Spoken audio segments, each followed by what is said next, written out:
So, for those of us who own gas-powered vehicles, it's safe to say that if your car runs out of gas, you could pretty much go to any gas station all across the US and you could fill up your tank. Pretty easy, right? Well, if you own an electric vehicle, it's not quite the same. Until now. Shout out to Tesla who've actually made it significantly easier for you to own an electric vehicle in 2023. I'm going to explain exactly what they've done and how they've done it. But first, if you guys are new here, like the video, subscribe, hit the notification bell so you're up to date on the latest content I have coming out.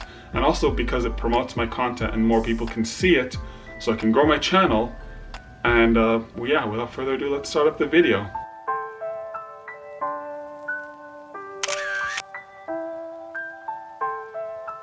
So if your car is powered by gasoline, you have a specific nozzle that goes into your vehicle when you're pumping gas. And if you own a diesel vehicle, you have a similar but different nozzle that also pumps your gas for you. When it comes to electric vehicles, however, things are entirely different because in North America, you have different charging systems and charging ports from Japan, the EU, China, and then you have Tesla where they have their own unique, totally different charging port. There are, however, some more popular electric charging ports, namely CCS, which is used by a lot of vehicles, for the most part, across North America. However, there are some lesser known charging ports, for example, the ones used in Japan. So what Tesla decided to do is allow other car companies to adopt their NACS charging port. And a lot of car companies have decided to take that on board. And the first people to adopt the NACS charging port was Ford. Of course, I've talked about the Ford Lightning in previous videos. This particular vehicle in the future, or even the Ford Mustang EV, both of these vehicles are likely to be using the NACS port. After Ford, GM decided to hop on board. And again, with two of the biggest American companies choosing to hop on board, other car companies followed suit because they realized how beneficial it would be all across the board. So after Ford and GM hopped on, Mercedes hopped on board with the EQ brand, as I've touched on in the previous video, actually just in my past video, which you can check out in the top right corner. After that came Nissan, Polestar, and Rivian.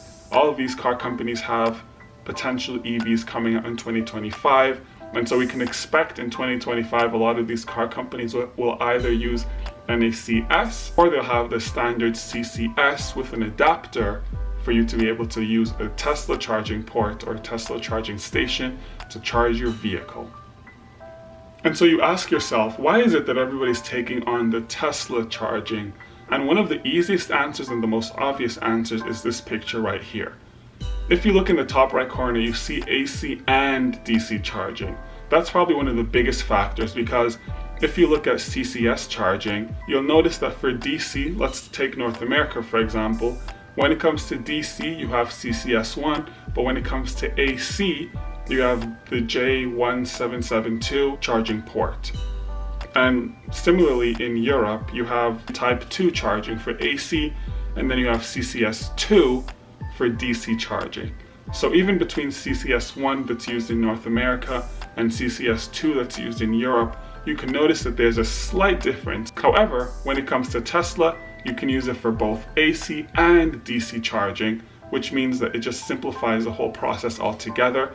And with a lot of car companies coming into the market and starting to create electric vehicles alongside the laws in 2030, where some states in the US are going to be going fully electric, it only makes sense for them to take on the Tesla style of charging, the NACS style of charging, which allows you to do both of them. So it's safe to say that if you're planning on getting an electric vehicle within the next few years, I would say by 2025 you can guarantee that you're not really going to have too much of an issue charging your vehicle. So if there's anybody watching this video who does own an electric vehicle or you're planning on buying one, let me know what car you're planning on buying in the comments below. Let me know how much this info has helped you, if it's helped you at all.